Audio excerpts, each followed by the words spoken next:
caught on cam ang pagnanakaw sa motorsiklo ng isang lalaki sa bayan ng Katarman sa Northern Samar.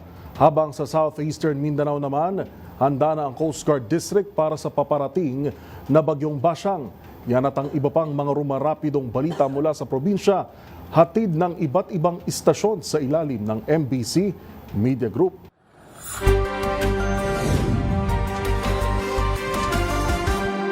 Huli naman sa CCTV ang pagnanakaw ng motorsiklo ng isang lalaki sa kahabaan ng kalsada sa mismong poblasyon ng bayan ng Katarman Norte, Samar.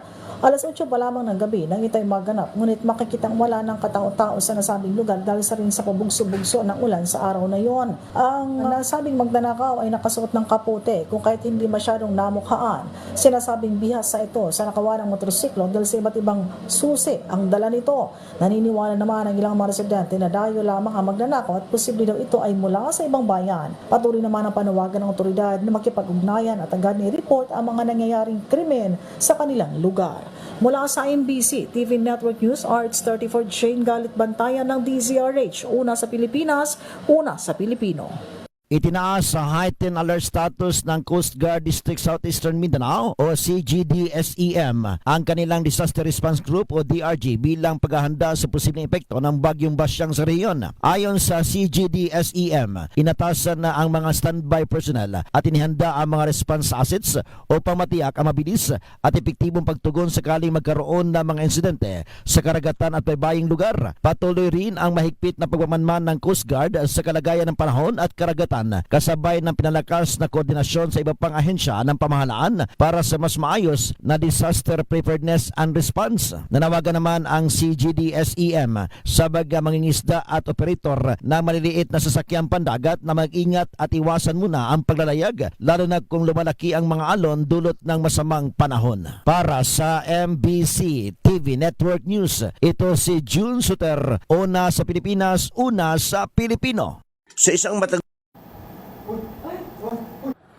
Sa isang matagumpay na operasyon kontra illegal na droga at loose firearms, naaresto ang isang high-value individual ng Dinalupihan Municipal Police Station sa Dinalupihan, Bataan. Ang operasyon ay pinangunahan ni Police Major Gerald Jan Bautista sa ilalim ng direktiba ni Police Lieutenant Colonel John Jan Labus, OIC, ng Dinalupihan Municipal Police Station. Nakumpiska sa sospek ang humigit kumulang 24.3 gramo ng hininalang shabu, nagkakalaga ito ng 165,250 pesos at isang caliber 22 revolver na walang marka at serial number. Isinagawang operasyon kasama ang mga tumayong witness, kabilang ang media at barangay kagawad sa lugar. Ang suspect ay naharap sa paglabag sa Section 5 at 11, Article 2 ng Republic Act 9165 at RA 10591. Pinagtibay naman ng Dinalupihan PNP ang patuloy nitong kampanya laban sa illegal na droga at baril bilang bahagi ng hangaring mapanatili ang kapayapaan at kaligtasan ng komunidad. Para sa MBC TV Network News, RH37, Danny Kumilang, una sa Pilipinas, una sa Pilipino.